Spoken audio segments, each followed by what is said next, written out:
हरि जय जय राम कृष्ण हरे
पाहता लोचनी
इतुले खरी देवा ऐके हे वचन, इतुले खरी देवा ऐके हे वचन, समूळ अभिमान जाळी माझा,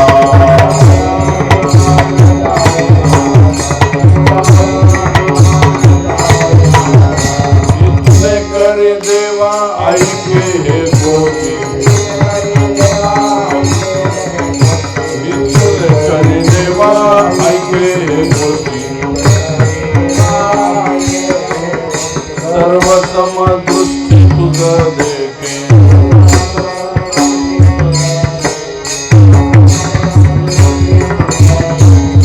इतुले खरी देवा विनवितो तुझ,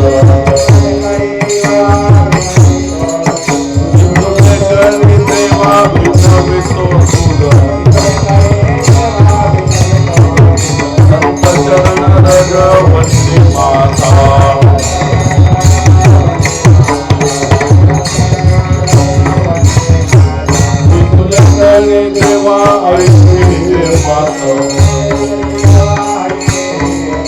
इतुले खरी देवा ऐके हे माता, हृदय पंढरीनाथ रास दिवस,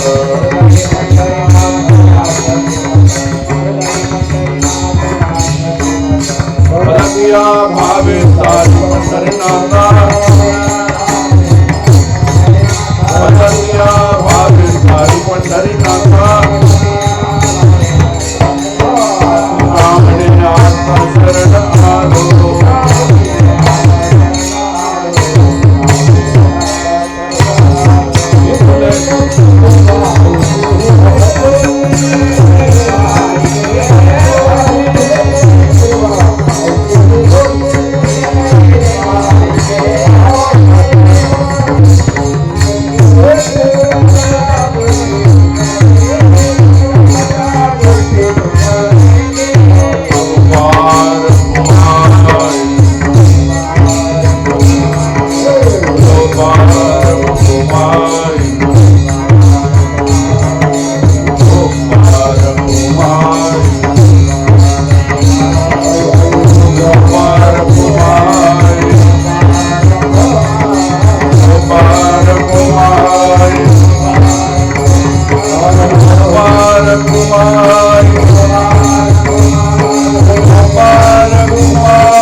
करी देवा ऐके हे वचन, समूळ अभिमान जाळी माझा. इतले करी देवा ऐके हे गोष्टी, सर्व समदृष्टी तुझ देखे.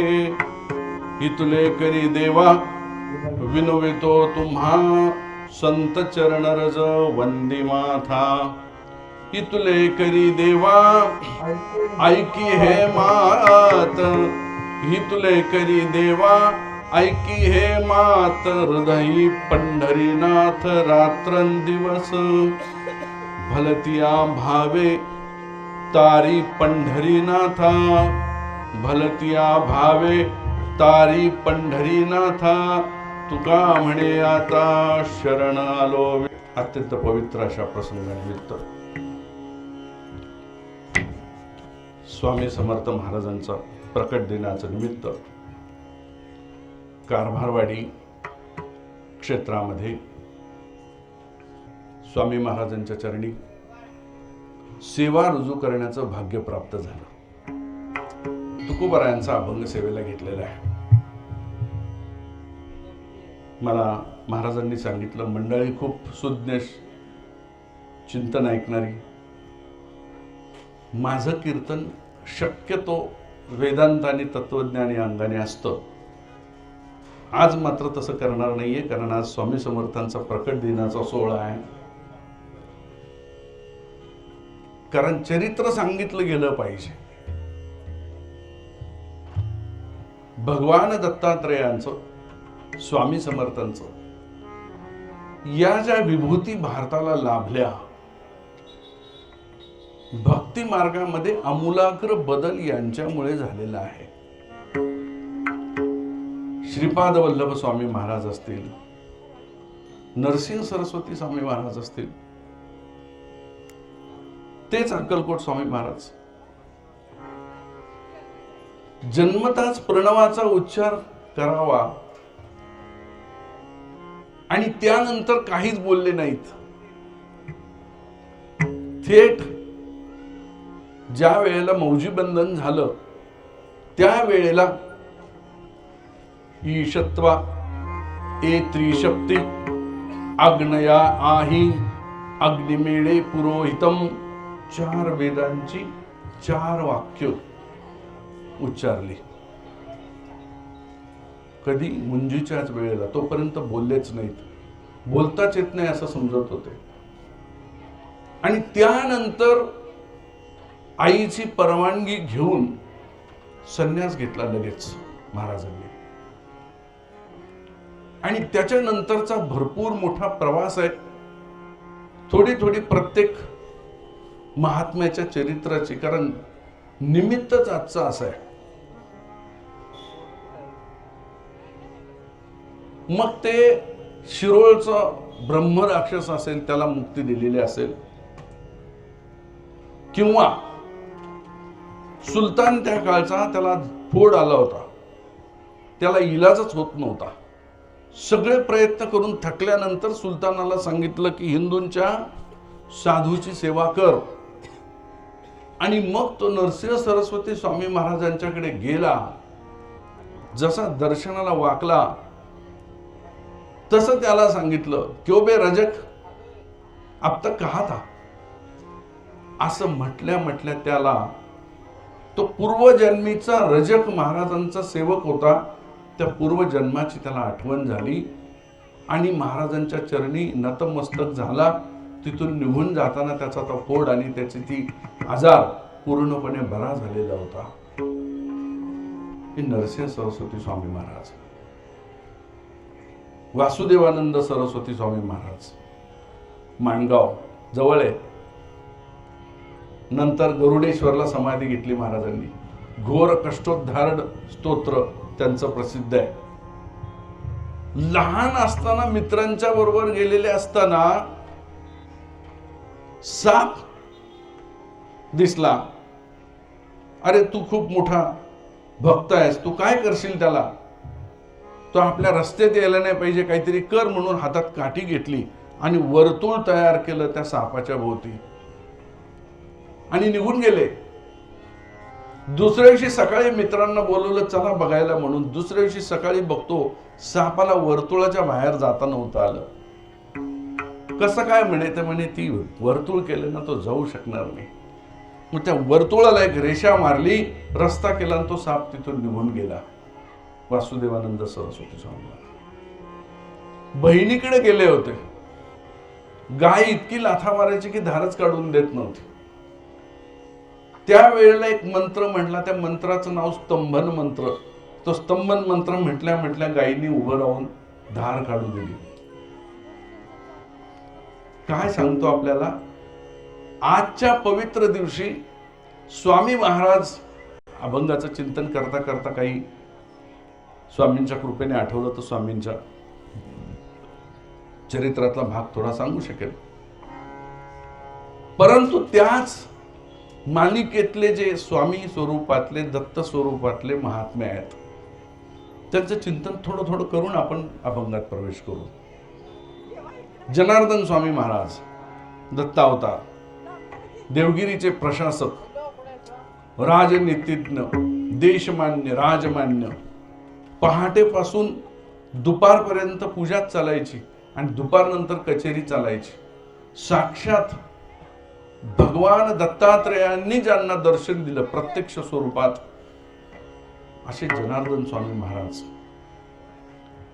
जनार्दन स्वामी महाराजांचे 3 प्रमुख शिष्य श्री संत एकनाथ महाराज, जनी जनार्दन आणि रामा जनार्दन. राम जनार्दनी माऊलींची आरती. राम जनार्दनी चरणी मस्तक गेले आरती ज्ञान राजा, ते राम जनार्दन. आणि जनी जनार्दन म्हणजे बीडचे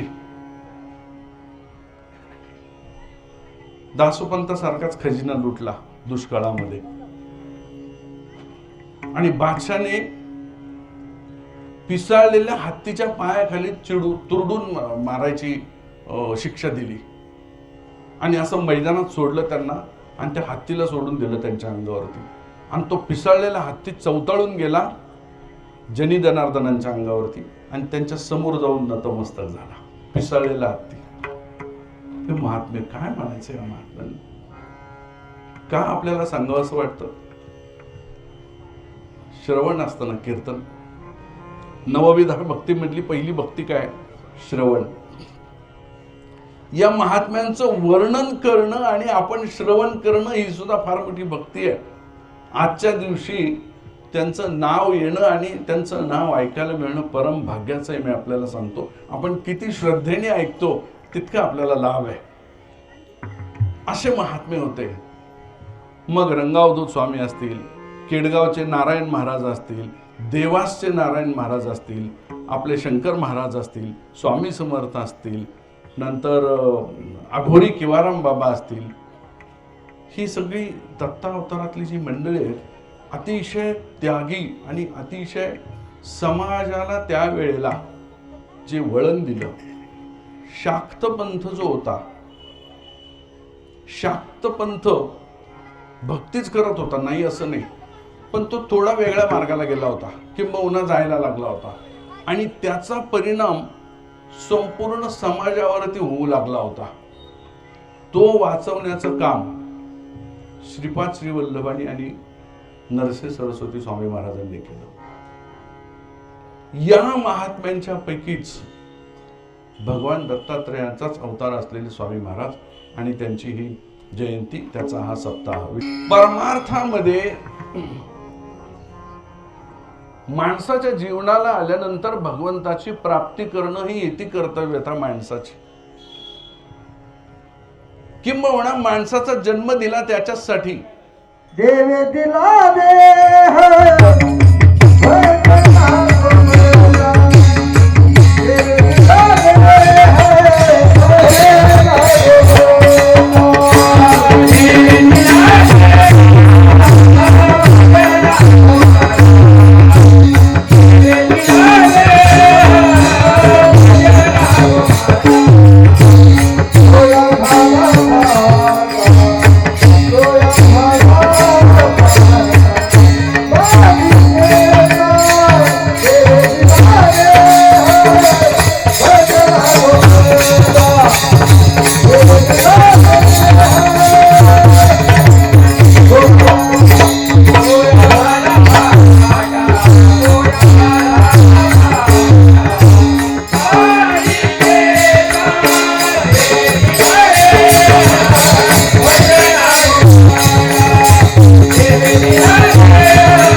भजनासाठी दिला देह, भगवंताच्या प्राप्तीसाठी दिला देह.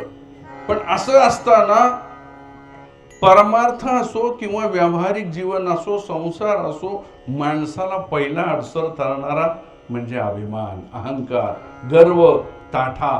तो जोपर्यंत माणसाच्या अंगात आहे तोपर्यंत विनम्रता येणार नाही. जोपर्यंत विनम्रता येत नाही तोपर्यंत भक्ती घडू शकत नाही. भगवान कृष्णाने पहिलं जे सूत्र सांगितलं ज्ञान अर्जन करण्याचं, ते तद्विधी प्रणिपातेन परिप्रश्नेन सेवया. प्रणिपात म्हणजे दंडवत, आणि म्हणजे अहंकाराचा वारा न लागो राजेसा, माझ्या विष्णुदासा भाविकासी. अहंकार नको. तुकोबाराय म्हणतात, समूळ अभिमान जाळी माझा. व्यवहारामध्ये पण आपल्याला कितीतरी गुरु भेटतात. का सांगतो? भगवान दत्तात्रयांच्या, स्वामी समर्थांच्या चरित्राच्या अंगाने मी आपल्याला म्हटलं, आजची सेवा सोडवेन मी. कथा आणि चरित्राच्या भागाने, वेदांत आणि तत्वज्ञानामध्ये आज नाही जाणार. व्यवहारामध्ये पण आपल्याला अनेक प्रसंग असे घडतात. आरसा असतो. आता फेटा घातल्यावर म्हटलं आरसा बघा, आरसा बघा म्हटल्या मला आठवलं, पहिला गुरु आरसा पारदर्शकता शिकवतो. जसं आहे तसं, जैसे तैसे दाढी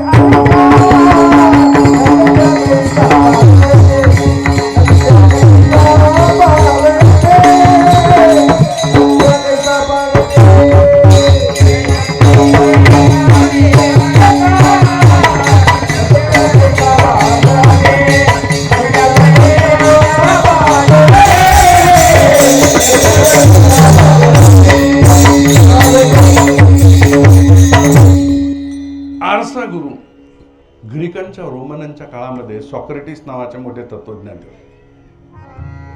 दोन मित्रांचं भांडण त्याच्याकडे गेलं. एक रूपवान होता आणि एक कुरूप होता. त्या कुरूपाला वाईट वाटायचं. हा कधी कधी टिंगलीत त्याच्या रूपावरनं त्याची टिंगल करायचा. तत्वज्ञानी होते सॉक्रेटिस. त्यांनी सांगितलं, कुरूप आहेस पण कर्म चांगलं आहे, भगवंताकडे जा, प्रार्थना कर, माझं कर्म इतकं चांगलं होऊ दे, या रूपवान लोकांच्या पुढच्या लाईन मध्ये माझा नंबर लागेल. त्याला कळलं. रूपवानाला बोलवलं. त्यालाही सांगितलं, मी विचारत बसणार नाही कशासाठी भांडणं चालतात. रूपवानही आहेस, चांगलं करतोस, कर्म जर नसेल आणि कर्म करत नाही राहिलास, चांगलं कर्म नाही घडलं तर किती रूपवान असू देस, मागे बसावं लागेल. कर्म चांगलं कर, मग पुढे बसशील. त्यालाही लावलं, यालाही लावलं. दोघांच्या मध्ये उत्कंठा निर्माण झाली आणि दोघांचं भांडण संपलं. विठ्ठल.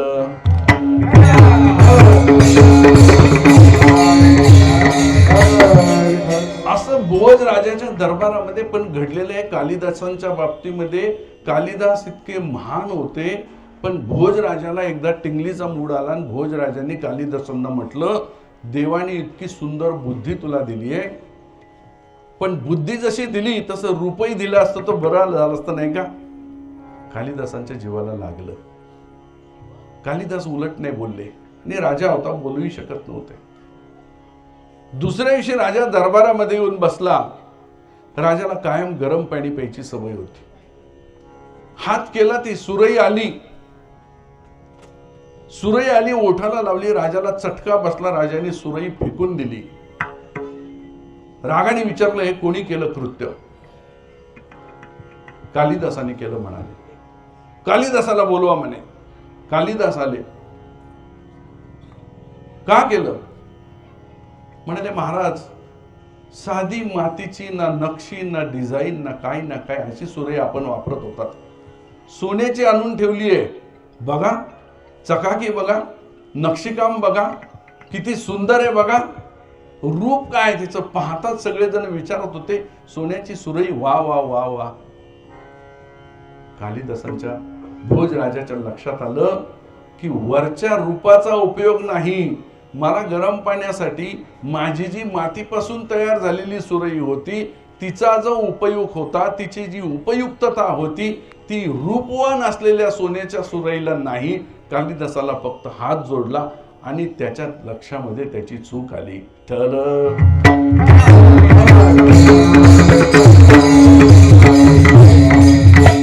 माझा विषय असा आहे की तुकोबराय पांडुरंग परमात्म्याकडे समूळ अभिमान जाळी माझा असं म्हणत असताना व्यवहारातले अभिमान जसं छोट्या छोट्या गोष्टींमधनं शिकून आपल्याला निवृत्त करता येतात, भगवान दत्तात्रेयांनी भगवंताचे अवतार स्वतः भगवंत असून आणि पुरातन काळाचं दैवत असून सुद्धा दाखवून दिलं की मी 24 गुरु केले. प्रत्येक दिसलेल्या वस्तूंपासून एक गुण घेतला आणि त्याला गुरु केलं. हे अशासाठी परमार्थ हा तत्वज्ञान फक्त ऐकण्याचा विषय नव्हे. ज्या दरबारामध्ये आपण बसलेलो आहोत तिथे काहीही फालतूपणा चालत नाही. तिथे फार तयारी लागते, निष्ठा लागते, सच्चाई लागते. म्हणून नुसतं ऐकायचं आणि नुसतं पांडित्य करायचं हे चालत नाही. तुकोबराय म्हणतात समूळ अभिमान जाळी माझा. तो समूळ का? अभिमान जाळी आणि समूळ जाळी असं कसं? समूळ म्हणजे अभिमानाचं मूळ कुठे आहे? तर पहिलं देहाभिमानामध्ये आहे. ज्या वेळेला मला वाटतं मी देही आहे तोपर्यंत इंद्रियाची सुख ही माझी सुख वाटू लागतात आणि देहाचं तादात्म्य राहतं. जोपर्यंत देहाचं तादात्म्य आहे तोपर्यंत देहाच्या अनुषंगाने येणारे सगळे विषय आपोआप पुढे येतात. पुत्रेशना, धरेशना, दारेशना सगळे येतात आणि मग त्याच्यामध्ये माणूस अडकतो. श्रीमद आद्य शंकराचार्यांनी सुबोध प्रभाकर नावाचा फार सुंदर ग्रंथ लिहिला आणि त्याच्यामध्ये त्यांनी मनोनिंदा केली. मन कसं? देहनिंदा केली, धननिंदा केली. त्याच्यावर माऊलींचाही सुंदर प्रमाणे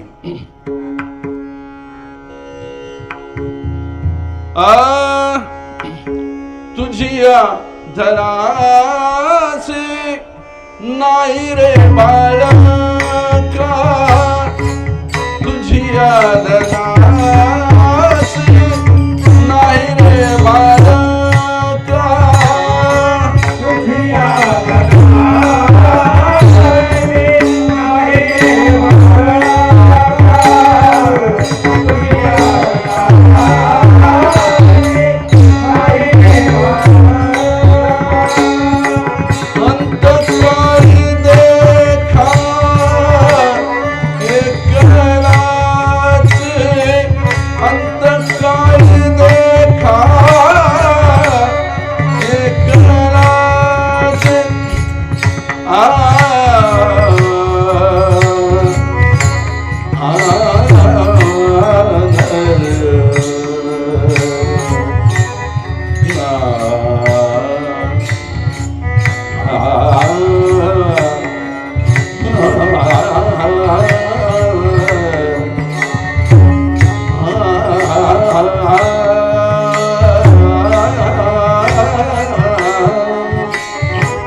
हातीच्या पवित्र कानाची नग हातीच्या पवित्र कानाची नग कानाची नग कानाची नग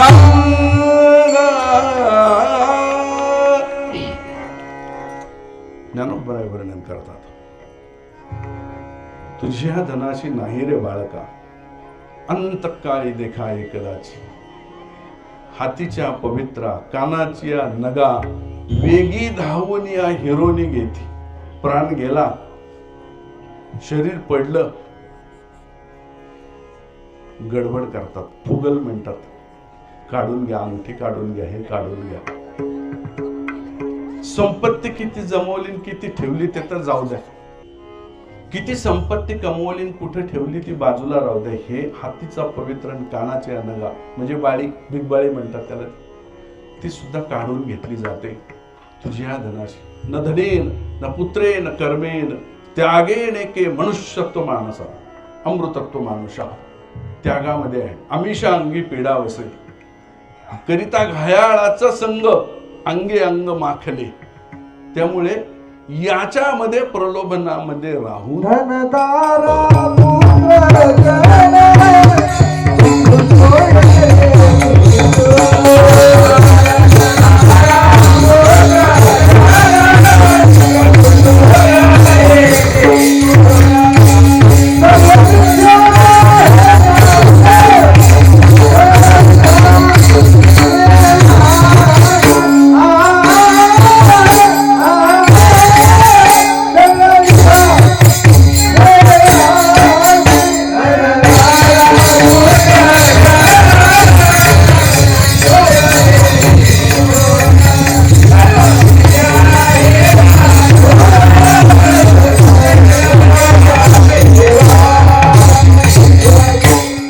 धनदारा पुत्र जन सर्व मिथ्या आहे जाणून शरणी विघा आहे देवाशी. सुंदर प्रमाण दिलं महाराजांनी. आपण अशा अर्थाने बोलत होतो, कोणत्या गोष्टीचा अभिमान करणार, कशाचा अभिमान करणार आणि कुठलं तुमच्या बरोबर येणार. शरण निघा देवासी. त्यामुळे तुकोबाराय म्हणाले, कशासाठी हा अभिमान आणि कशासाठी मी हा अभिमान घेऊन करू आणि काय होणार आहे. स्वामी महाराजांच्या चरित्रातला एक प्रसंग आहे. कीर्तनकाराला स्वामी महाराजांना नेलं, खुर्ची टाकली. कीर्तनकाराने कीर्तन सांगायला सुरुवात केली. ब्रह्मज्ञान कीर्तनकार सांगू लागला. स्वामी महाराजांनी कीर्तनकाराकडे पाठ केली आणि बसले. तोंड तिकडं पाठ इकडं. कीर्तनकाराला फार चीड आली. जीव तोडून सांगत होता. कीर्तन संपलं, रात्री गेला, झोपला. दुसऱ्या दिवशीची कीर्तन सेवा त्यांचीच होती. दुसऱ्या दिवशी कीर्तनकार आले. स्वामी महाराज तसेच. कीर्तन संपलं, धावत पळत गेला आणि म्हटला, विचारतोच, स्वामी महाराज असले तर काय झालं, प्रश्न विचारतो. प्रश्न विचारला, महाराज असं का? तू अरे ब्रह्मज्ञान सांगतोस म्हणे, रात्री स्वप्नामध्ये मुंगळ्या बघितल्या तर घाबरून उठला होतास. कीर्तनकाराला झोपायला गेल्यानंतर स्वप्न पडलं. स्वप्नामध्ये तो एका ठिकाणी बसला होता आणि त्याच्या सगळ्या बाजूने एवढ्या एवढ्या मोठ्या मोठ्या मुंगळ्या निघाल्या आणि त्या त्याला चावायला लागल्या. आणि ते दृश्य बघून तो घाबरला, ओरडला, उठला. आणि मग उठल्यावर बघतो तर मुंगळ्या वगैरे काही नाहीये, मी स्वप्नात होतो. आणि मग परत झोपला, घामाघूम झालेला. ते स्वामी महाराजांना कसं कळलं?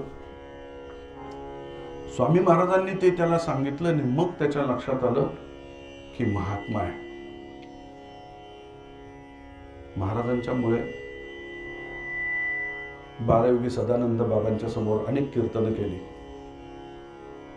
पण बाबा समोर बसलेले असल्यानंतर तिथं नतमस्तक पहिलं व्हावं लागतं.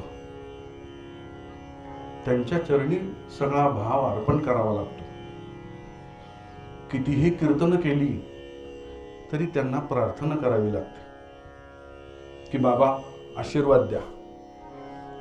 जोपर्यंत हे घडत नाही तोपर्यंत कीर्तन करता येत नाही महाराज. मी दरवेळेला अनेक वेळेला पूर्ण कीर्तन चालू असेपर्यंत बाबांचं वंदन करत असतो. त्याच्यामुळे आपल्या वाणीतून जे येतं नुसता कीर्तनाचा सोहळा होता कामा नये. जेणेकरून मूर्ती अंतरी ठसावी श्रीहरीची, ऐसी कीर्तन मर्यादा आहे संतांच्या घरची. आणि असे महात्मे आहेत की स्वामी महाराजांनी हरिद्वारला अत्यंत दुराचारी असलेल्या ब्राह्मणाला, तो ज्या वेळेला स्वामींच्या समोर आला दुसऱ्या दिवशी, त्या वेळेला त्याला तडातड सगळ्या गोष्टी सांगितल्या आणि मांस भक्षण केलेस मागच्या आठवड्यात हेही सांगितलं. खरखरा उतरला, स्वामींच्या चरणावरती लोळला. स्वामींनी अभय दिलं त्याला. असंच आपल्याला माहिती असेल, अहमद नावाचा रखवालदार होता. स्वामी महाराज फिरत फिरत गेले, बसले असे एक ठिकाणी. क्यों बाबाजी, कहां से आए हो? स्वामी महाराज काही नाही बोलले. कहां जाने वाले हो? ते काही बोलले नाही. ले लो चिलीम पिऊ का क्या म्हटले. तरी स्वामीजी काय बोलले नाहीत. नुसती चिलीम, त्याच्यात काहीच नाही. चिलीम भिरकावून दिली. स्वामी महाराजांनी झेलली. नुसती चिलीम भिरकावली. स्वामी महाराजांनी झेलली आणि तोंडाला लावली. त्याच्यात काहीही नव्हतं. अग्नी पण पेटवला नव्हता आणि त्याच्यातून भकाभका धूर निघायला लागला त्या चिलमीतून. चरित्र स्वामी महाराजांचं ज्यांनी वाचलं असेल त्यांना हा मुद्दा माहिती आहे. ही मंडळी भगवंताचे अवतार, जगाचं कल्याण कसं कसं केलं महात्म्यांनी. ज्ञानदेवांचा अवतार झाला, ज्ञानेश्वरी लिहिली, ज्ञान मिळालं. सूर्यचंद्र आहे तोपर्यंत ते ज्ञान सगळ्यांना पुरणार आहे. त्याच्यात नाही असं काहीच नाही. आणि काही लोकांना चमत्कार दाखवून प्रत्यक्ष ठिकाणावर आणण्याचं काम अनेक महात्म्यांनी केलं. त्याच्यापैकी स्वामी समर्थ महाराज एक आहेत. अशा प्रकारे या संसाराची घडी बसवली. मुद्दा असा आहे, देहाभिमान जोपर्यंत जात नाही, जोपर्यंत माणूस स्वतःला मी समजतो, तोपर्यंत देहाच्या अनुषंगाने येणारे सुख आणि दुःखांचे उपभोग त्याला घ्यावेसे वाटतात. आणि जोपर्यंत त्याला ते घ्यावेसे वाटतात तोपर्यंत तो संसारी राहतो. आणि मग पुनरपि जननम पुनरपि मनरम पुनरपि जननी जठरी शयनम. माऊली म्हणाले, पै मातेच्या उदर कुहरी, पचवून विष्टेच्या दाथरी, उकडून नवमासवरी, जन्म जन्मुनी मरती. अशी असते. किती वेळा जन्माया रे, किती वारे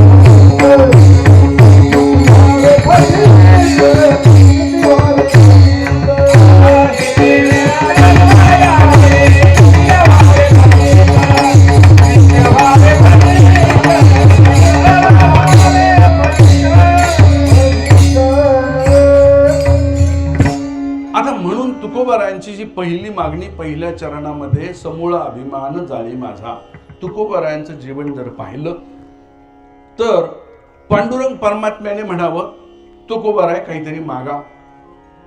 आणि तुकोबारायांनी म्हणावं, काही मागणे आम्हा अनुचित, वडिलांची रीत जाणत असे नको देवा.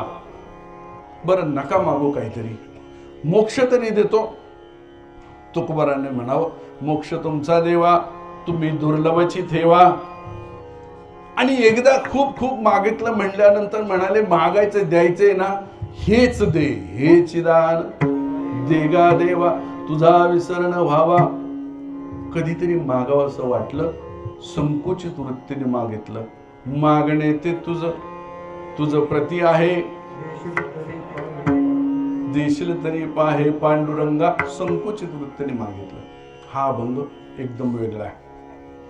या एकाच अभंगामध्ये तुकोबारायांनी पांडुरंग परमात्म्याच्याकडे एक नव्हे 5-5 मागणी मागितलेली आहेत. आणि त्याच्यातलं पहिलं मागणं आहे ते समूळ अभिमान जाळी माझा. ते गेल्यानंतर पुढे माझी साधनेची प्रगती होणार आहे. अभंगाचं पहिलं तुले चरण. करी देवाई केव्हा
असं कर. आता अभिमान गेला, साधनेला सुरुवात झाली, चित्त शुद्ध झालं, अहंकार रहित झालं की साधना घडते. आता मला साधना घडतीये, आता मागू. दुसरं मागणं मागतो. सर्व समदृष्टी तुझ देखी. जगाकडे पाहिल्यानंतर जगाचा जगत पसारा न दिसता मला तू दिसावास. नाना रूपे नटला हरी, ही माझी सतत वृत्ती व्हावी. जग ब्रह्म रूप जान, जग ब्रह्म रूप जान, जग ब्रह्म रूप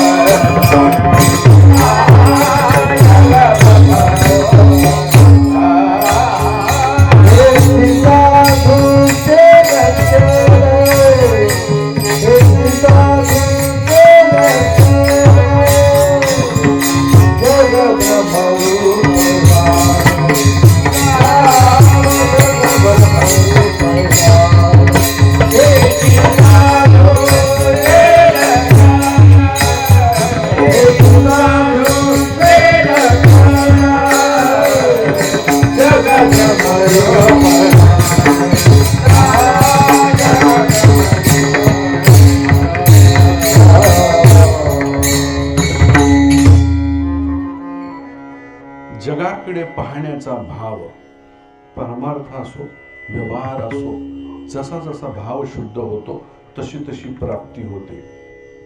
जसा जसा भाव शुद्ध होईल तशी तशी धारणा वाढीस लागेल. जशी जशी धारणा वाढीस लागेल तशी तशी प्राप्ती व्हायला लागेल, नजर शुद्ध व्हायला लागेल. 1400 वर्ष जगलेला चांगदेव ज्ञानदेवांच्या भेटीचा प्रसंग झाल्यानंतर, आता मला गुरु करायचा, अनुग्रह घ्यायचा ठरल्यानंतर, ज्ञानदेवांना भेटायला गेल्यानंतर ज्ञानदेव म्हणाले, मुक्ताईंच्याकडनं अनुग्रह घ्या. ठीक आहे म्हणाले. मुक्ताई कुठे आहेत? मुक्ताई नदीवर स्नानाला गेल्यात म्हणाले. बरं येऊ द्यात त्यांना म्हणाले, आल्यावरती प्रार्थना करतो. नाही म्हणाले, आत्ता ही वेळ आहे, तू नदीवर जाऊन मुक्ताईंना भेट. चांगदेव धावत पळत नदीवरती गेले. मुक्ताई कमरेभर पाण्यामध्ये उतरलेल्या. मुक्ताई मुक्ताई मुक्ताई करत आवाज दिल्यानंतर मुक्ताईंनी मागं वळून पाहिलं, तसं चांगदेवांनी डोळ्यावरती हात ठेवले. मुक्ताईंनी आवाज दिला, अरे चांग्या, 1400 वर्ष जगून सुद्धा तू अजूनही हड्डी चमडीमध्ये अडकलास की काय? तुला कसा अनुग्रह देऊ विठ्ठल?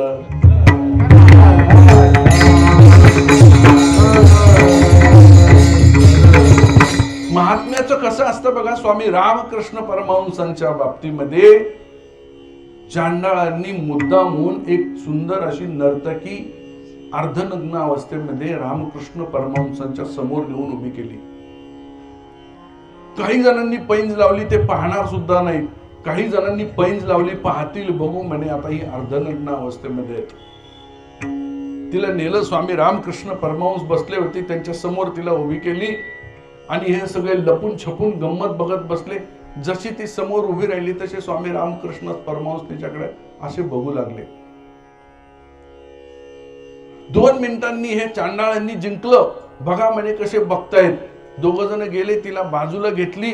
बाजूला गेले स्वामी रामकृष्ण परमहंस असेच. 5-10 मिनिटांनी सगळे जण गेले. त्यांना प्रश्न विचारला. नर्तकी आली होती आपल्या समोर आणि आपण पाहत होतात, पुढे काय झालं?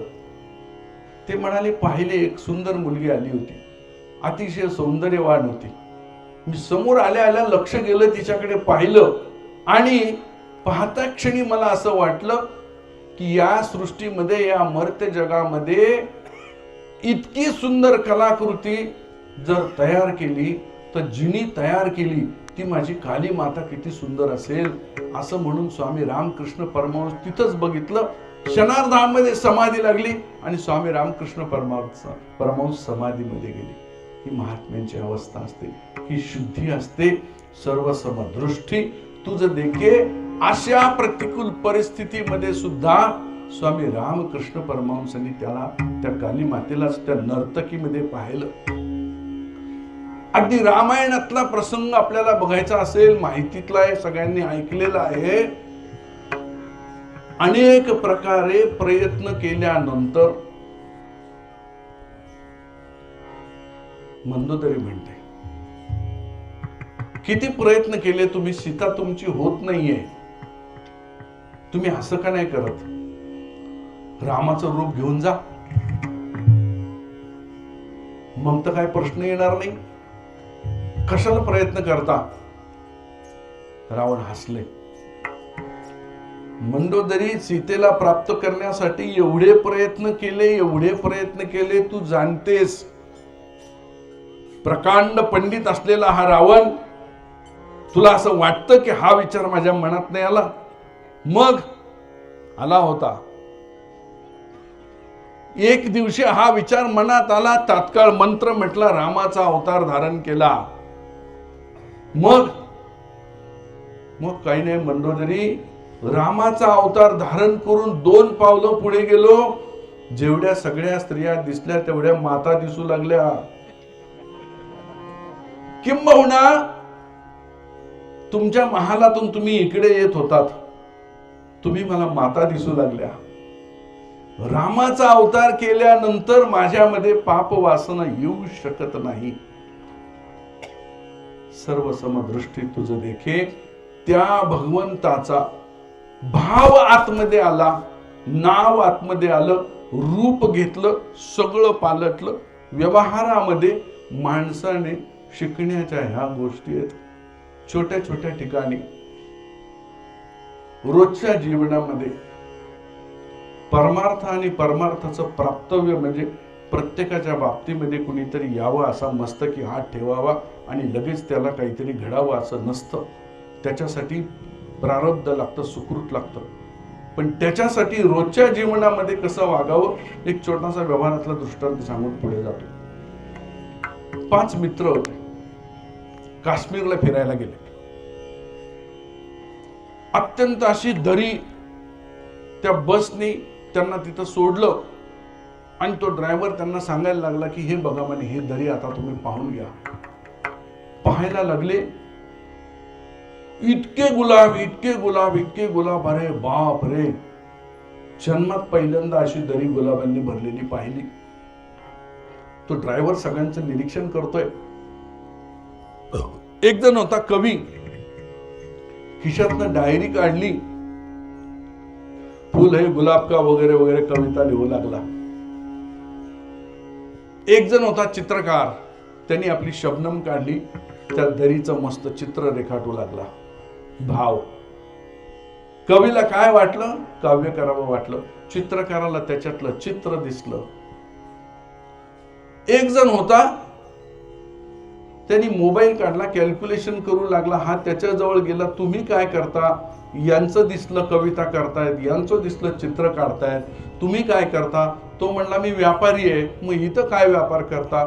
तो म्हणला ये जर माझ्या जवळ असतं तर गुलकंद केला असता आणि गुलकंदाचा व्यापार एवढा सुंदर झाला असता. म्हटला किती गुलकंद झाला असता रोज, त्याचं गणित मांडतोय म्हटला मी. आणि एक जण होता, त्याचा चेहरा एवढीसा झालेला. त्याच्या जवळ गेला. तो का हो, तुम्हाला हे आवडलं नाही का? तुमचा चेहरा अगदी सुकलाय. तो म्हटला काही नाही, खूप आवडलं, पण मला माझ्या प्रेयसीची आठवण झाली. रोज एक गुलाब तिला नेऊन दिला असता म्हटला. आणि पाचवा होता, त्या पाचव्याकडे पाहिलं तर तो प्रसन्न होता, पण डोळ्यातून अश्रू वाहत होते. त्याला जाऊन विचारलं का रे बाबा, तू काय करतो? तो म्हणाला रोज सकाळी उठून पायपीट करतो. म्हटला कुठंतरी जाऊन 4-5 फुलं गोळा करतो आणि मग माझ्या पांडुरंगाची पूजा करतो. इथं जवळ राहिला असतो, ह्याच्यातले गुलाब नेले असते आणि पांडुरंगाची पूजा केली असते. विठ्ठल.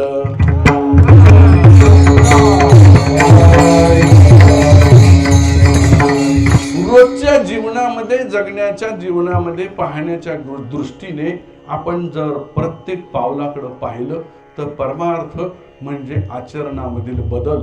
आणि आचरणामधील बदल जर झाला तर मग आपल्याला हळूहळू हळूहळू सगळ्या गोष्टी कळू लागतात. संतांचं वाङ्मय, संतांची वचनं ही पचवणं तितकं सोपं नाही. कारण होशील पंडित पुराण सांगसी, परिनेनसी मी हे कोण, किंवा ढिगभर पोथ्या उलतसी पाने, गुरुगम्य खुना नेनसी बापा. परंतु आचरणामध्ये बदल केल्यानंतर अभंग फार महत्वाचा आहे.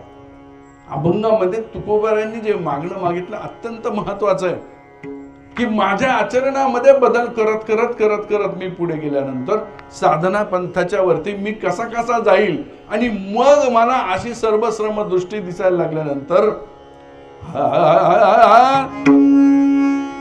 जे जे दृष्टी दिसते ते ते हाले रूप, जे जे दृष्टी दिसते ते ते हाले रूप.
प्राप्तीमध्ये, भगवंताच्या प्राप्तीमध्ये दृष्टी शुद्ध होणं आणि दृष्टी नष्ट होणं, भेद बुद्धी नष्ट होणं, द्वैत जाणं आणि अद्वैताची ओढ लागणं, त्याच्यासाठी सर्व समदृष्टीने तुला पाहता यावं अशी मागणी तुकोबराय अभंगाच्या दुसऱ्या चरणात करतो.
विनवितो तुझ संत चरण रज वंदी माथा. एक एक पायरी पुढे चाललेली आहे. परमार्थाच्या सुरुवातीला अभिमान नष्ट झाला, आता दृष्टी स्वच्छ झाली, सगळीकडे जे जे मेटेभूत ते ते मानिजे भगवंत अशी अवस्था निर्माण झाली आणि सगळीकडे भक्ती योग साधला जाऊ लागला. भगवंताने याला भक्ती योग असं म्हटलं. हा भक्ती योग साधला जाऊ लागला. पण तुकोबराय म्हणतात आता त्याच्या पुढची पायरी आहे. कितीही परमार्थ झाला आणि कितीही भक्ती रसामध्ये आपण डुंबून गेलो, तोपर्यंत जोपर्यंत सद्गुरूची प्राप्ती होत नाही तोपर्यंत त्याला मजा नाही. त्यामुळे आता तुकाराम महाराज मागतात की संत चरण रज वंदी माथा. का? संत भेटणं तेवढं सोपं नाही, महात्मा भेटणं तेवढं सोपं नाही. आचार्य सांगतात, विवेक चुडामणी, दुर्लभम त्रयमय वेद देवानुग्रह हेतुकम मनुष्यत्व मुमुक्षुत्व महापुरुष संशय. मनुष्यत्व, मुमुक्षुत्व आणि महापुरुषाची भेट फार अवघड. बहु अवघड आहे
चंद्रामृत सुखे सेववेल रवी असता जाता धरवेल बाह्य येळा सागर तरवेल, परी त्या साधूची भेटी न होय गाय. साधूची भेटी होणं अवघड आहे. महात्म्याची भेट आणि महात्म्याची कृपा अत्यंत अवघड आहे. आणि महात्म्याची कृपा झाल्यानंतर माणसाचा परमार्थ खऱ्या अर्थाने सुरू होतो. विषय वेळे मिठी दिदली अनुठी ताठी, ते तुझी कृपा दृष्टी निर्विष होय. म्हणून साधका तू मावली, पिके सारस्वत तुझी पावली, या कारणे मी सावली नसंडी तुझी. फार सुंदर वर्णन माऊली ज्ञानोबरांनी केलेलं आहे. सद्गुरूंची प्राप्ती झाल्याशिवाय माणसाला देव कळत नाही, देवाचं स्वरूप कळत नाही, भक्ती कळत नाही, भक्तीच्या मागचं मर्म कळत नाही, आत्मज्ञान सुद्धा होत नाही. ज्ञान जरी माणसाला प्राप्त झालं तरी ते ज्ञान कसं असतं तर त्या ज्ञानाच्या मागे अहंकार निर्माण होतो. नवल अहंकाराची गोठी, विशेषेन लगे अज्ञानाचे पाठी, सज्ञानाचे झोंबे कंठी, नाना संकटी नाचवी, अशी परिस्थिती त्या अहंकाराची होती. पण ज्या वेळेला तो सद्गुरु कृपांकित असतो त्याला मात्र त्याचा त्रास होतो नाही. म्हणून ज्ञाने उजळे अज्ञाने रुळे, तैसे नव्हे ते ज्ञान. ते ज्ञान तसं नाहीये. मग ते कसं आहे? निष्कलंक ज्ञान आहे. कधी? सद्गुरूंची कृपा असल्यानंतर. मग अमृतानुभवामध्ये माऊली म्हणतात, तैसे अज्ञान आटोनिया, ज्ञान येई वाया, ज्ञान गिळुनिया, ज्ञानची होय. कोणतं ज्ञान? ज्ञानाला ज्ञानाने गिळलं आणि ज्ञान झालं. ते ज्ञान कोणतं? तर स्वरूप ज्ञानाचं ज्ञान. ते जोपर्यंत होत नाही तोपर्यंत परमार्थाला खऱ्या अर्थाने दिशाच प्राप्त होत नाही. फक्त त्याच्यासाठी एक गोष्ट अत्यंत निकराची, निष्ठेची आणि अत्यंत गरजेची आहे, ते म्हणजे सद्गुरू कोणाला म्हणावं. योग्य सद्गुरू असेल तरच. चुकलिया वर्म फेरा पडे. सगळेजण मोबाईल वापरतात. सध्या फेसबुक व्हॉट्सअप मध्ये काय चाललंय सगळ्यांना कळतंय. का असं होतं? ज्या महाराष्ट्रामध्ये ज्ञानदेवांचं साहित्य आहे, नाथांचं साहित्य आहे, तुकोबारायांचं साहित्य आहे, त्याच महाराष्ट्रामध्ये लोक चुकतात कशी? लोक बघतच नाहीत. किती सोपं सोपं सांगितलं तुकोबारायांनी, नाथबाबांनी किती सोपं सोपं सांगितलं. सद्गुरु ऐसा जाण, जो अपरोक्ष सांगे ज्ञान, देहत्रय निरसोनी परमपदी ठेवी. आमचे बाबा श्रीमद सद्गुरू पांडुरंगनाथ महाराज जगताप, पुण्याजवळ मारणेवाडी नावाचं गाव आहे, महाराजांना माहिती आहे. 15 वर्षाचं वय बाबांनी गुण गेले. कशासाठी? सद्गुरूच्या प्राप्तीसाठी. पुणे, आळंदी, महाबळेश्वर, पंढरपूर असं करत करत दक्षिण सगळं फिरलं आणि शेवटी गाणगापूरला गेले. अनेक महात्मे भेटले आणि त्यांनी सांगितलं पण मला हे नाही पाहिजे, ते पाहिजे. ते सांगतोस का? ते म्हणायचे तुझं वय लहान आहे. पण यांचा अभ्यास आधीच झालेला, किंबहुना पूर्वजन्मीचं घेऊन आलेले, पण त्यांना वय लहान असल्यामुळे देत नव्हते. गाणगापूरला विहिरीमध्ये उडी मारून आपला जीव संपवायचा. कदाचित या जन्मामध्ये प्राप्ती नसेल तर पुढच्या जन्मामध्ये लवकर जाऊ आणि प्राप्ती करू म्हणून जीव द्यायचं ठरवलं. वय वर्ष 15 बाबांनी. आणि विहिरीत उडी मारणार, खालून साक्षात भगवान दत्तात्रयांनी दर्शन दिलं आणि सांगितलं घरी जा, तुझं काम होणार आहे. मग बाबा गेले, मारणेवाडीला गेले आणि मग मुंबईला नोकरीसाठी जावं लागलं. आणि मुंबईमध्ये गेल्यानंतर त्यांना ब्रह्मीभूत श्रीमद सद्गुरू विठ्ठलनाथ महाराज आडिवरेकर यांची भेट झाली, दर्शन झालं. पहिल्या भेटीमध्ये विठ्ठलनाथ महाराजांनी सांगितलं, ये मी तुझी वाट पाहत होतो. आणि बाबांच्या डोक्यावरती हात ठेवल्या ठेवल्या बाबांना जी दर्शन झाली, तिन्ही दर्शन झाली. प्रकाश दर्शन झालं, नादांचं दर्शन झालं, रंगांचं दर्शन झालं. सिंहनाद शंख भेदी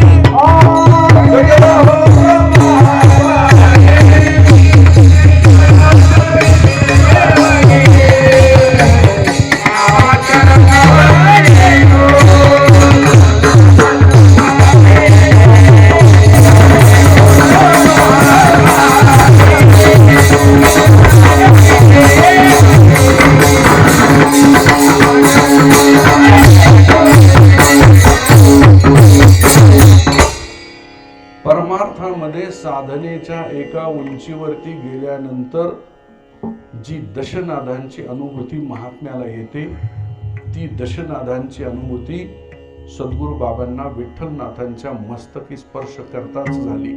तिन्ही दर्शनं एकाच वेळेला झाली आणि बाबांनी ती सांगितली.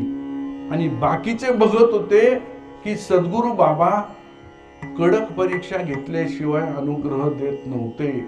खूप कठोर परीक्षा घ्यायचे आणि मग अनुग्रह द्यायचे.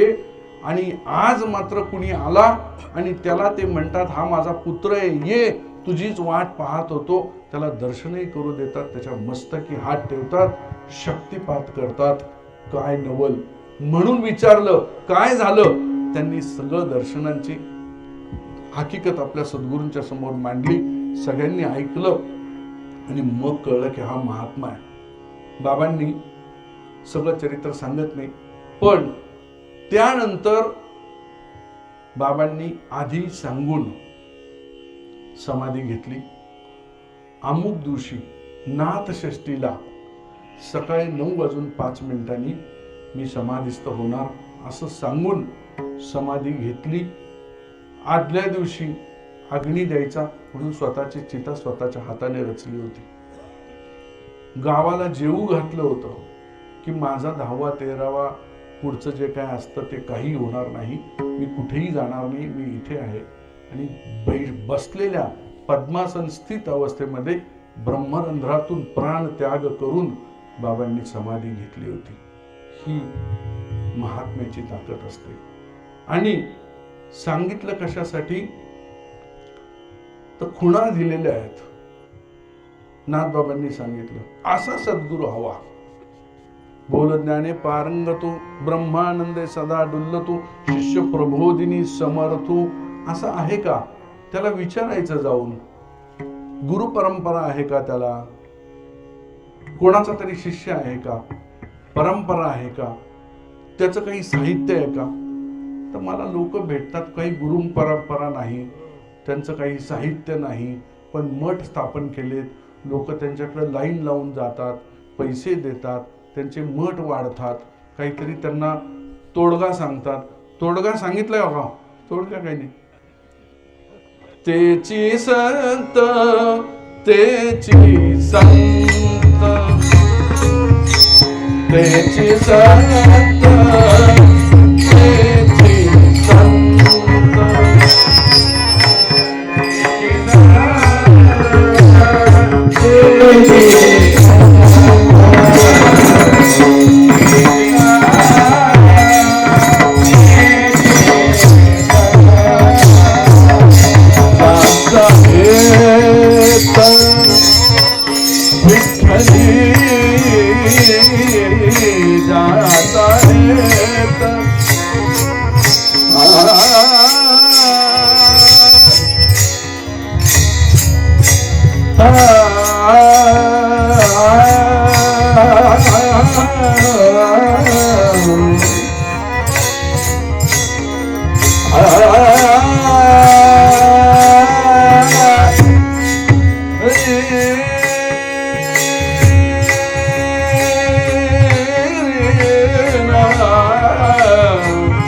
बारीक वाजला.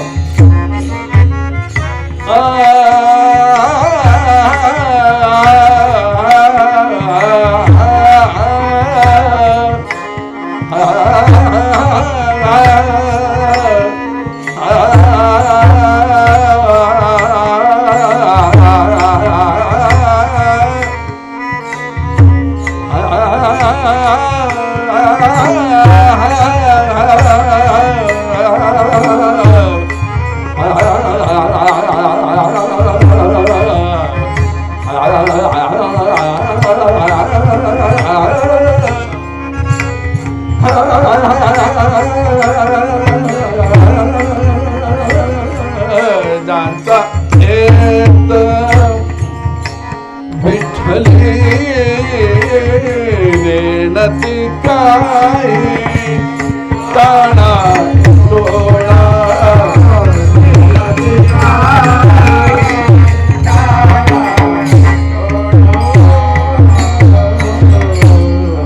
ज्यांचा हेत विठ्ठली नेणती काही टाना टोना. प्रारब्धामधले जीवनामधले भोग संपावेत म्हणून महात्म्याकडे जायचं नसतं. महात्म्यांनी स्वतःच भोगलेले असतात, ते स्वतःच भोगून संपवतात. माझ्या जीवनातले भोग संपू दे, प्रारब्ध संपू दे, संपत्ती येऊ दे, धन येऊ दे, याच्यासाठी महात्म्याकडे जायचं नसतं. ज्याच्यासाठी जन्माला आलो ते करण्याची बुद्धी दे म्हणून जायचं असतं. या संसारातून सोडव म्हणून जायचं असतं. भगवंताची प्राप्ती होण्यासाठी माझ्या जीवनामध्ये विवेक निर्माण व्हावा, वैराग्य निर्माण व्हावं, त्याच्यासाठी जायचं असतं. म्हणून तुकोबाराय म्हणतात, आता अभिमान गेला, आता दृष्टी स्वच्छ झाली, आता पुढच्या प्रगतीसाठी मला फक्त एक कर पांडुरंगा, आता मला फक्त संतांची कृपा माझ्यावरती हो दे. अभंगाचं तिसरं चरण. इथले करी देवा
अभिमान गेला, समदृष्टी आली, आता गुरुकृपा ही झाली. आता गुरुकृपा झाल्यानंतर रात्रंदिवस हृदयामध्ये पांडुरंग परमात्म्याचा वास असावा, म्हणजे भगवंताचं अनुसंधान असावं. आणि त्या भगवंताच्या अनुसंधानामध्ये माझा सगळा काळ व्यतीत व्हावा. हृदयी पंढरीनाथ रात्रंदिवस. सूर्य असा असतो. सूर्याकडे डोळे उघडे ठेवून पाहिलं आणि त्यानंतर डोळे बंद जरी केले तरी सूर्यच दिसतो. बंद डोळ्यांना सुद्धा तो सूर्यच दिसतो. आता वेदांताच्या भाषामध्ये सूर्य, डोळ्यांची देवता सूर्य, त्याच्यावर त्यांचीच कृपा असते. त्याचं काम रूप, देवता सूर्य. माऊलींनी खूप सांगितलंय, डोळे असून चालत नाही, डोळ्यांच्या मागे डोळ्यांची दृष्टी असावी लागते. आणि ती म्हणजे ती देवता आपल्या स्वानुग्रहाने त्याच्या पाठीमागे, जैसे चक्षुरादिकी राहे आपुल्या स्वानुग्रहे, माऊली म्हणतात. सूर्य आपल्या अनुग्रहासह त्या डोळ्यांच्या मागे राहतो, कृपा करतो, म्हणून ती दृष्टी येते. आणि ती दृष्टी आल्यानंतर दिसतं. ती दृष्टी नसताना जग जे दिसतं ते जगत पसारा दिसतो. आणि त्या सूर्याचा, त्या देवतेचा त्या इंद्रियावरती अनुग्रह झाल्यानंतर जे दिसतं तो जगत पसारा न दिसता त्याच्या मागे असलेला भगवंत दिसू लागतो. तो कसा नटलेला आहे त्याचं दर्शन होतं. म्हणून मला आता रात्रंदिवस हृदयामध्ये भगवंत राहावा. कुंभारांची मुलगी होती, कुंभाराची लहान मुलगी घरात वाढली, कधी काम नाही पडलं, बाहेर नाही गेली. एकदा वडिलांना उशीर झाला, माती आणायला गेले. आईने सांगितलं तू जा आणि डबा देऊन ये. मुलगी निघाली, धावत पळत गेली शेतात डबा द्यायला. परिस्थिती अशी झाली, तो डोक्यावरती आलेला, पायात चप्पल नाही, पाय भाजले. कसं असं होतं तिला माहिती नाही. घरात वाड्यात वाढलेली. वडिलांकडे गेली, डबा दिला. वडिलांना सांगितलं. वडील म्हटले मी आधीच बघतोय तुला येताना, इतक्या उन्हात आलीस, तुला चप्पल सुद्धा नाही, तू अशीच आलीस, पाय किती भाजले असतील. तो डोक्यावरती आलाय आणि तू तशीच आलीस. तिने डबा दिला आणि पळत गेली. म्हणजे पळत घरात जाते आता. पण तिच्या डोक्यामध्ये एकच, तो डोक्यावरती आलाय त्याच्यामुळे माझे पाय भाजले. घरी आली.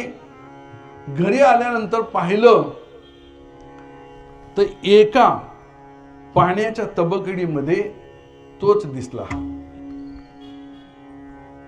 तिने त्याला असं केलं, धक्का दिला, तर तो हलू लागला. तो स्थिर असतो, हलतात विषय. पाणी हल्लं, सूर्य हल्ल्यासारखा भासू लागला. ती म्हटली याच्याचमुळे मला त्रास झाला एवढा. काठी घेऊन आली. येता येता बघते तर मडकी जी त्यांची ती चेकिंग साठी ठेवली होती त्या प्रत्येक मडक्यात दिसू लागला. काठी घ्यायची की मडकं फोडायचं, काठी घ्यायची की मडकं फोडायचं. 10-12 मडकी फोडली. आई आतून आली, काय करतेस? तोच म्हणे वरती येतो, मला त्रास दिला, पाय भाजले आणि घरी येऊन बघते तर मडक्यात लपून बसलाय. मडकीच फोडली म्हणे, आता कुठं जातो बघू म्हणे. आईने मुलाला जे ज्ञान दिलं, अत्यंत साधी आणि अत्यंत निरागस आणि अत्यंत बालिश असलेला दृष्टांत शास्त्रामध्ये सांगितला जातो. कारण आपली अवस्था त्याच्यापेक्षा बालिश आहे महाराज. आपली अवस्था त्याच्यापेक्षा सुज्ञ अशी अजिबात नाही. आपल्याला सुद्धा चित्ताची चंचलता, आपल्या चित्ताची चंचलता, विषयांची चंचलता, ती त्या देवाच्या करणीची चंचलता वाटते आणि त्याला आपण दोष देतो. तो स्थिर आहे, तो कृपावंत आहे आणि तो सर्वांच्या ठिकाणी सारखा भरलेला आहे.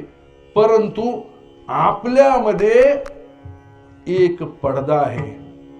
तो पडदा गोरखकल्याण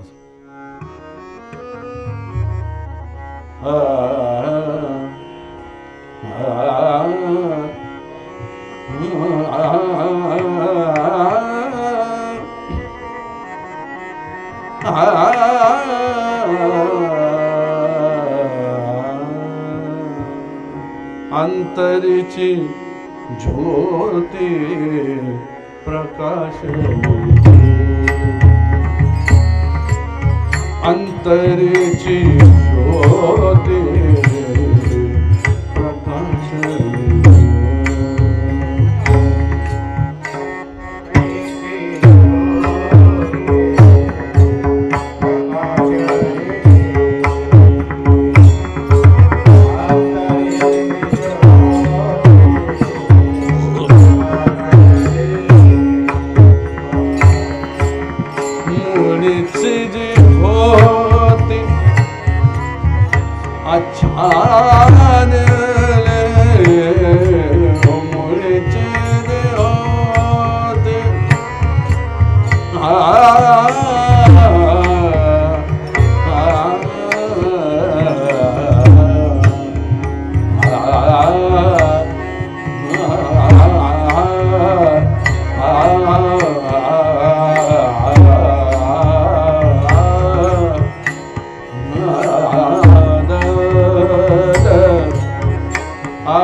द्या खाली थोडं. वा वा वा.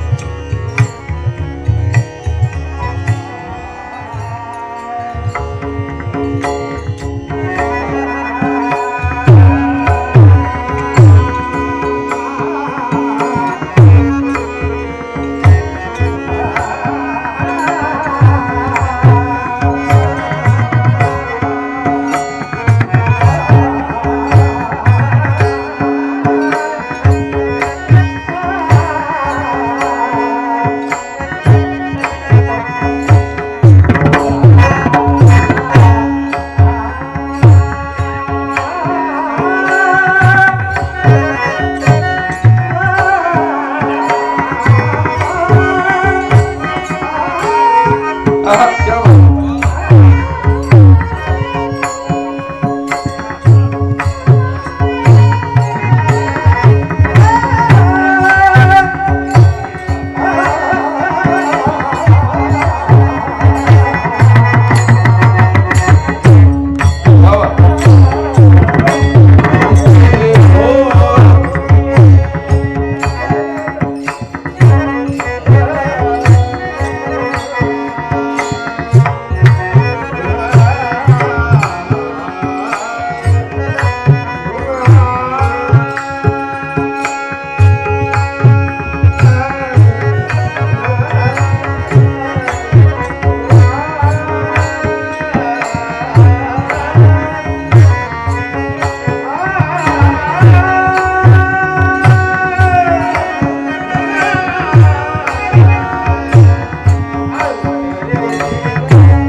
अंतरीची होती अच्छा गेली अंतरीची ज्योती प्रकाश अंतरीची ज्योती प्रकाश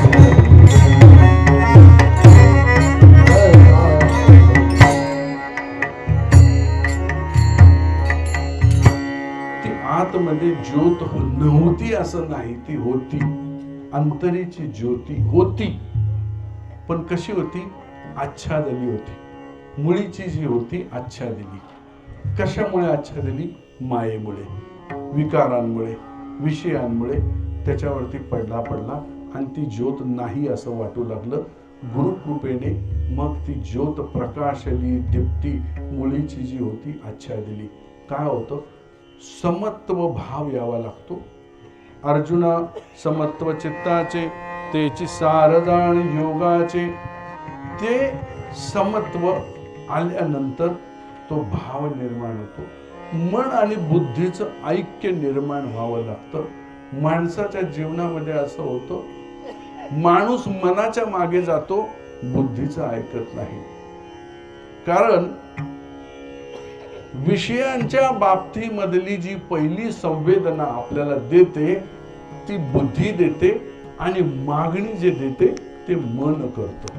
म्हणून आपण जर पाहिलं तर कबीर महाराज म्हणाले, मन जाता है तो जाने दो, मत जाने दो शरीर. कोणाच्या तरी शेतावरनं जाता जाता वाटलं एक वस्तू चांगली दिसते, उचलून खावी, मन जातं. मन जाने तो शरीर म्हणजे बुद्धीचं काम आहे विवेक त्याला सांगणं. बुद्धीने त्याला सांगायचं असतं. पण आपल्याला काय होतं, आपण मनाच्या मागे चालणारी माणसं. म्हणून मन आधी बुद्धीचे ऐक्य सांगितलं.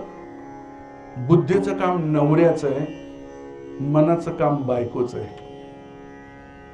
बायको म्हणायला लागली आज फ्रीज हवा आणि आणला, उद्या टीव्ही हवा आणि आणला, आणि आपल्या इन्कमचा आणि आपल्या बजेटचा विचारच नाही केला तर कर्ज काढावं लागतं, इंटरेस्ट भरावं लागतं.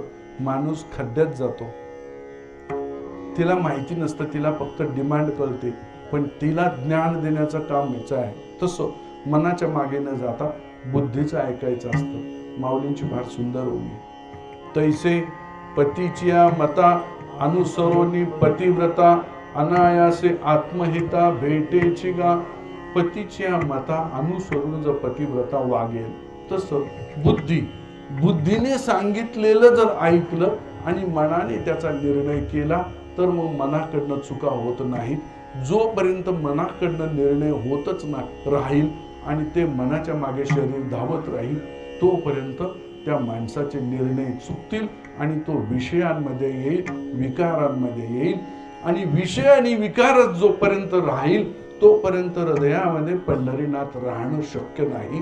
पण ज्या वेळेला शेवटी असं असतं की सद्गुरूंची कृपा झालेल्या गुरुकृपांकित भक्ताला, गुरुकृपांकित साधकाला मात्र विषयांवरती विजय मिळवणं तितकंच गरजेचं असतं, नाही तर तो जास्त गुन्हेगार ठरतो, सामान्य माणसापेक्षा जास्त गुन्हेगार ठरतो आणि त्याच्या चुकांची शिक्षा सद्गुरूंना सुद्धा भोगायला लागते। म्हणून सद्गुरूंकडनं अनुग्रह घेत असताना हा विचार आपण अनेकदा केला पाहिजे। घेतला तर पाहिजेच, पण त्याच्यासाठी निष्ठेची गाठ बांधली पाहिजे, स्वतःच्या आचरणामध्ये बदल घडवण्याची आणि सद्गुरूंनी सांगितलेल्या गोष्टी पाळण्याची आणि जीवनामध्ये अवलंबण्याची आणि साधना करण्याची। तसं झालं तर मात्र हृदयामध्ये रात्रंदिवस तो पांडुरंग परमात्मा वास करेल। एकदा सगळ्यांनी भजन करा। विठोबा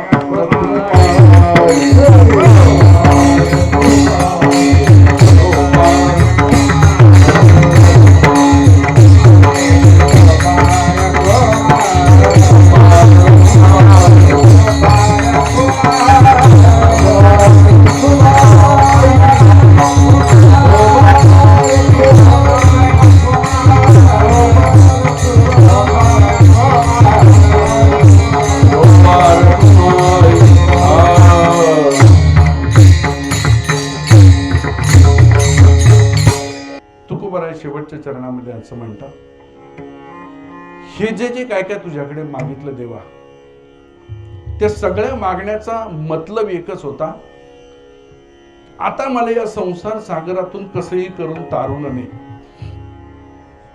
भलतिया भावे तारी पंढरीनाथा, तुका म्हणे देवा शरण आलो। पिठापूरला श्रीपाद वल्लभांच्याकडे मल्ल्या गावातून एक मल्ल आला, मल्ल महाराज, आणि तो मल्ल विजय पताका घेऊन आला होता। प्रत्येक गावामधल्या मल्लांना हरवत हरवत हरवत हरवत पिठापूरला आला होता आणि सगळ्यांची धुलाई करायचा चांगली। पिठापूर मधले श्रीपाद वल्लभांचे जे भक्तगण होते श्रीपाद वल्लभांना शरण गेले आणि त्यांना सांगितलं की हा सगळ्यांची धुलाई करतो आणि इथे येऊन हा विजय पताका घेऊन जाणार, आम्ही आपले शरणांगत आहोत, कृपा करा। कोणाला तरी आशाला सांगा की त्याच्याबरोबर कुस्ती करायला आणि आपण कृपा आशीर्वाद ठेवा। ते म्हणाले आमच्या घरीचा जो नोकर आहे त्याला करू देतो। सगळेजण हसायला लागले। भीमा नावाचा नोकर होता श्रीपाद वल्लभांच्याकडे, श्रीपाद वल्लभांच्यावरती अत्यंत श्रद्धा असलेला, 18 ठिकाणी कुबडं होती त्याला। त्या भीमाला कुस्तीला पाठवला त्याच्याबरोबर। श्रीपाद वल्लभांची आज्ञा म्हणल्यानंतर तो पण गेला। कुस्ती सुरू झाली, एक फटका त्याला बसल्यानंतर त्याचं एक कुबड ठीक व्हायचं आणि इतका टणक व्हायचा तो, जेवढा मार खाला तो सशक्त झाला आणि त्या मल्लाला तिथे हरावं लागलं। त्याला जो आलेला अहंकार होता तो अहंकार श्रीपाद वल्लभांच्या चरणी त्यांनी टाकला। मोठा दृष्टांत आहे, सांगायला वेळ नाही माझ्याकडे। श्रीमद आद्य शंकराचार्यांचं सुंदर असं षटपदी स्तोत्र आहे, त्याच्यातलं जे 4थं श्लोक आहे, उद्धृत नग, अशी त्यांनी देवाला दिलेली उपमा आहे। कशासाठी सांगतो मी, तुका म्हणे आता शरण आलो, शरणांगतीसाठी।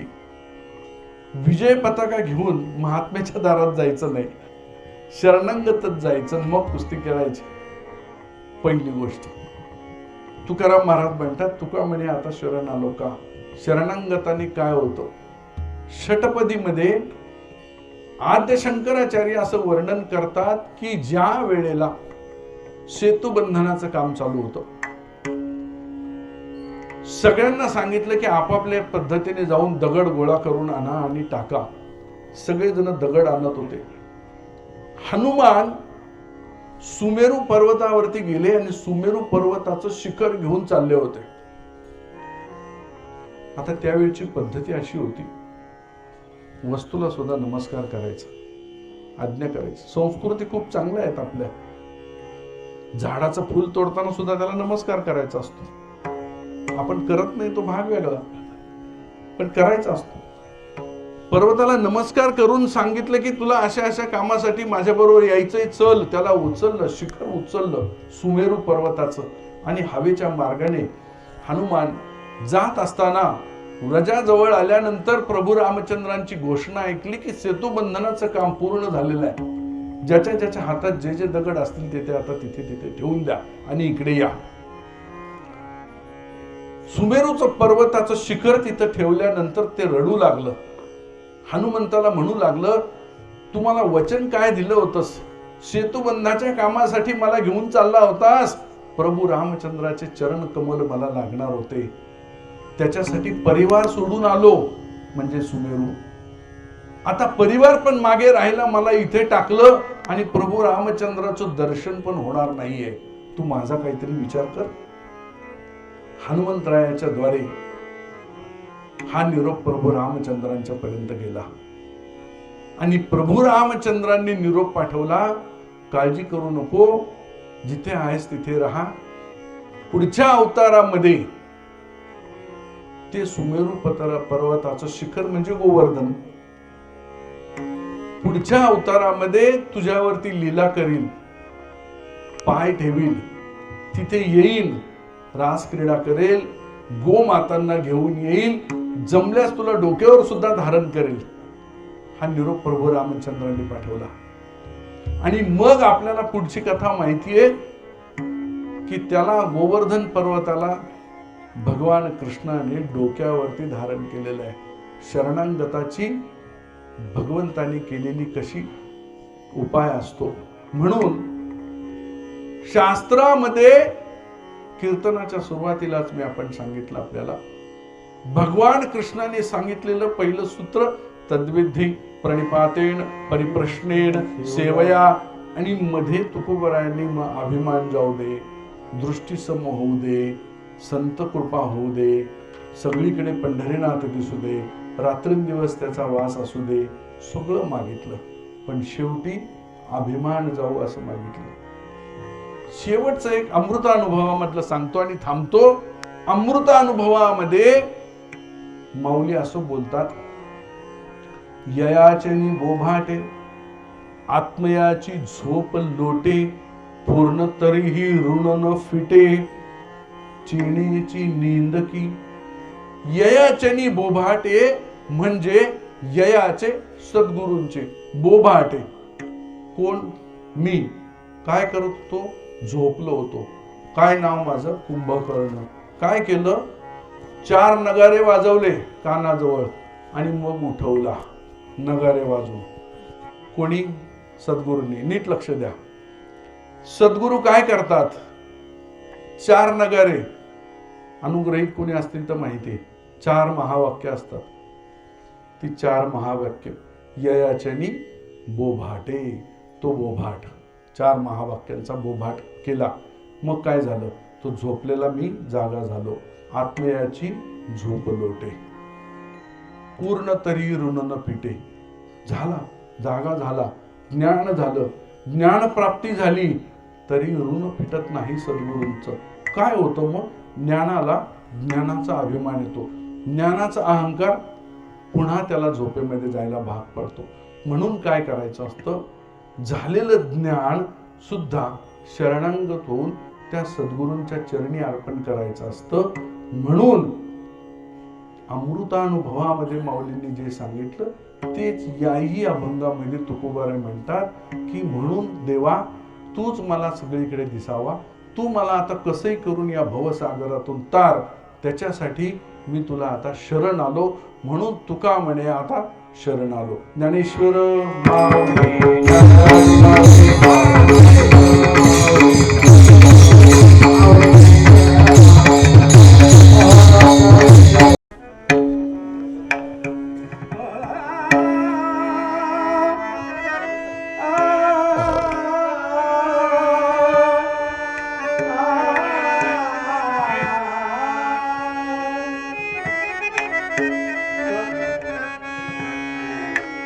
भक्तीला भावे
महाराज जगताप